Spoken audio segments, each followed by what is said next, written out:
Hey, listen.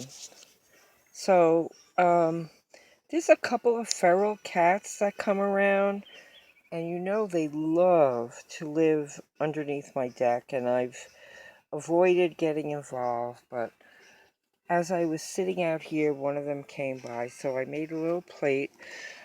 This is all I have, I don't have cat food, so I found a little ham, I put some cheese and broccoli. I'm going to fill this with water. Put it out here on the rock. Okay, hang on.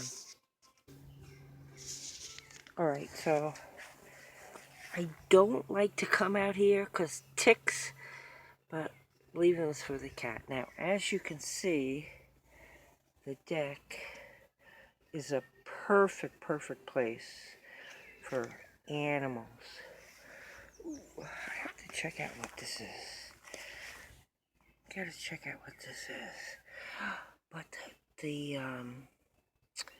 forget-me-nots came back. I can't believe it. Look at all this. Forget-me-nots.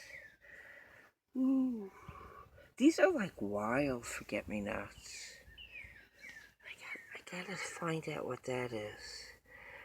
Okay. Alright, little catties.